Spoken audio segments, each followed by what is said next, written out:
assure you, Fazbear Entertainment is committed to family fun and, above all, safety. They've spent a small fortune on these new animatronics.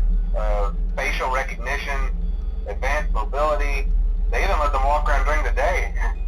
Isn't that neat? But most importantly, they're all tied into some kind of criminal database so they can detect a predator a mile away. Heck, we should be paying them to guard you. Now that being said, no new system is without its kinks. You're only the second guard to work at that location. The first guy finished his week but complained about conditions. We switched him over to the day shift. So, hey, lucky you, right? Mainly he expressed concern that certain characters seemed to move around at night and even attempted to get into his office. Now, from what we know, that should be impossible. That restaurant should be the safest place on Earth. So while our engineers don't really have an explanation for this, the working theory is that the robots were never given a proper night mode. So when it gets quiet, they think they're in the wrong room. So then they go try to find where the people are, and in this case, that's your office. So our temporary solution is this. There's a music box over by the prize counter, and it's rigged to be wound up remotely. So just every once in a while, switch over to the prize counter video feed and wind it up for a few seconds.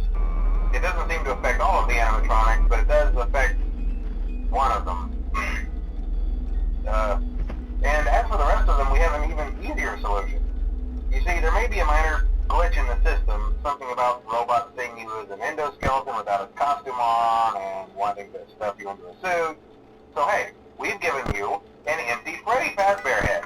Problem solved. You can put it on any time and leave it on for as long as you want. Eventually anything that wandered in will wander back out. Something else worth mentioning is kind of the quirky modern design of the building. You may have noticed there are no doors for you to close. But hey, you have lights, and even though your flashlight can run out of power, the building cannot. So don't worry about the place going dark. Well, I think that's it. You should be golden. Check the lights, put on the Freddy head if you need to. Keep the music box wound up. Piece of cake. Have a good night, and I'll talk to you tomorrow.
be a bit overwhelming, but I'm here to tell you there's nothing to worry about.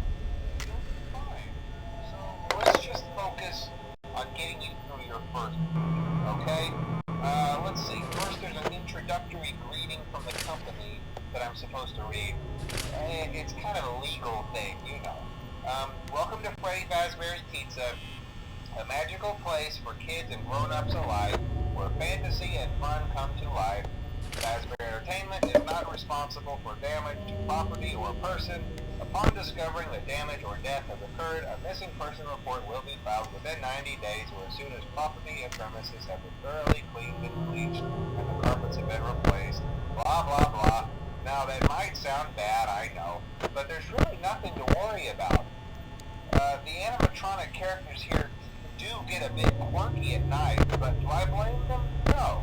If I were forced to sing those same stupid songs for 20 years and I never got a bath, I'd probably be a bit irritable at night too. So remember, these characters hold a special place in the hearts of children and we need to show them a little respect, right? Okay. So just be aware, the characters do tend to wander a bit. They're left in some kind of free roaming mode at night. Something about their servos locking up if they get turned off for too long. They used to be allowed to walk around during the day too, but then there was the bite of 87. It's amazing that the human body can live without the frontal lobe, you know? Now concerning your safety, the only real risk to you as a night watchman here, if any, is the fact that these characters, if they happen to see you after hours, probably won't recognize you as a person. They'll most likely see you as a metal endoskeleton without its costume on. Now, since that's against the rules here at Freddy Fazbear's Pizza, they'll probably try to forcefully stuff you inside a Freddy Fazbear suit. Now, that wouldn't be so bad if the suits themselves weren't filled with cross-beams, wires, and animatronic devices, especially around the facial area. So you can imagine how having your head forcefully pressed inside one of those could cause a bit of discomfort and death. The only parts of you that would randomly again would be your eyeballs and teeth that would pop out the front of the mask. Yeah, they don't tell you these things when you sign up. But hey, first station of the breeze. I'll chat with you tomorrow. Check those cameras and remember to close the doors only if absolutely necessary. Gotta conserve power. Alright, good night.